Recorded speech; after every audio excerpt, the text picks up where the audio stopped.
Welcome back to A People's Guide to Publishing. I'm Joe Beal, the founder and CEO of Microcosm Publishing and Distribution.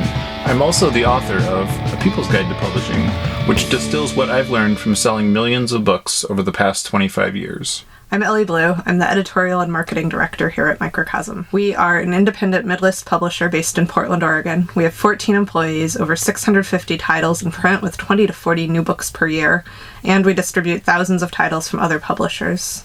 We started this podcast so that we can share what we've learned with newer publishers so that you can learn from our mistakes. Or perhaps you just want to better understand the publishing industry. So this week, we have been training some new people. I guess really for the last few months we've been training some new people because, this is the problem. It's like, we thought we were doing really good. We were like keeping everybody busy, and then we were keeping everybody too busy, and then there was even more everybody's and they were way too busy, and then we added some more people, and then, nothing teaches you how complicated publishing is like teaching it to some new people. That is true. So, you've taught a lot of new people over the years. I've probably taught more than 100. I've probably taught 100 of our own staff, and I've probably taught 100 other publishers. Wow. What are the biggest things that you've learned, possibly the hard way? Is that people really need to make their own mistakes. Mm-hmm. Nobody really wants to have you explain to them the popular wisdom of something. They really want to have that failure and then take their own lessons from that. That's a good point. I feel like I had to learn a lot of things the hard way, and then I tried to help the next person not learn them the hard way, and they had to learn them the hard way. And this is the major reason I left doing consulting, is because people would literally pay me to tell them how to do things, and then they would argue with me when I explained them how to do things. And it makes you wonder why they asked me in the first place. At the same time, though, one of the things I've learned training probably a dozen, not even, I don't know, do interns count? Sure. Training a couple dozen staff and interns over the years, which I've learned to do the hard way. You have to spell out things. You have to really put yourself back in the position that you were when you first started. Yeah. And spell out things that would never even occur to you to question, because if there is something really basic that seems obvious to you and you don't explain it, the person will make that mistake. Many times over. Mm-hmm. And so, lately that's everything from the function of the ISBN and to the fact that each format of the same book has a different ISBN to, just things like how our systems work, how our ERP works, what happens when we get something back in stock and it kicks over all the back orders that are waiting on that book. And then the warehouse fills all those orders, and then maybe there's a different book on some of those orders that we don't yet have, but we want to know that so we can actually make informed decisions rather than just try to go along or fully automate everything, because, eventually at some point there are major drawbacks for taking all human decision-making out of publishing. And to that end, when someone's new, we invest a lot of time up front in training them, and a lot of that time is spent in just, giving them a big picture of the why behind what they're doing. I've definitely spent, I spent half an hour the other day explaining to one of our new staff members, what remainders are for a task that literally took them 15 minutes. But it was a good investment because it means they going forward, they're not going to ever be confused about the difference between what's a remainder and what isn't, and they're not ever going to be why am I doing this thing that makes no sense, and it will reduce the number of mistakes, and then they'll be able to teach the next person. Mm-hmm. Mm-hmm. And so, yeah,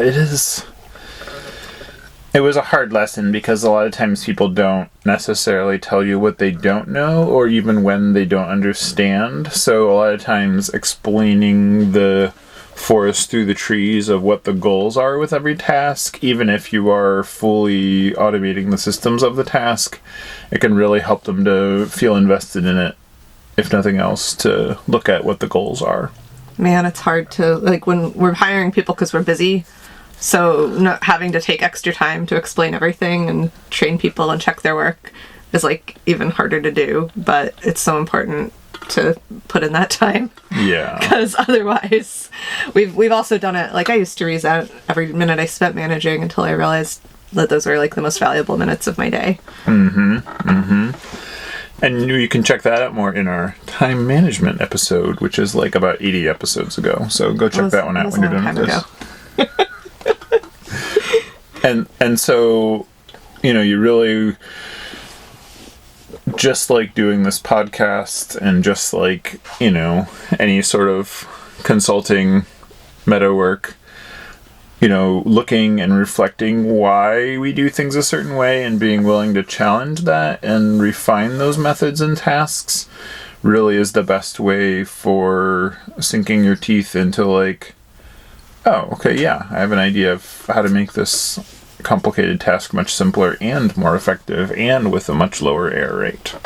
So one of my favorite parts about training new people is that when someone new is learning our systems, it reveals all the problems in our systems. Yeah. Like if somebody is like not getting something, it's almost never because of them. It's because there's something that we've done a weird way for so long we don't even notice it, and then we have a chance to fix it.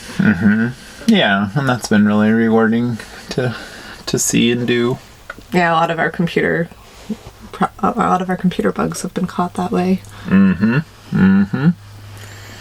And we just got new light bulbs for our product photography light box, which mean we have way less post-production work to do on product photos, which is awesome. And that's because the new person was like, I can't do it this way. Right. And we were like, you innovated. That's great. Whereas everybody before her just fixed it in post or, you know, just took let it the bad photo be on the website until they got it right or didn't. Yeah. And so, yeah, you really want somebody that can come at it with fresh eyes a lot of the time because they will see what no one else could because they've just been like, okay, this is how we do things here. And this is how we do things here is a very bad excuse/reason to do something a certain way. Right. No matter where you are. It's true. If you can't compellingly explain to a new hire why we do the thing we do, other than because we always do, that is a good metric for knowing when things have to change. And yeah.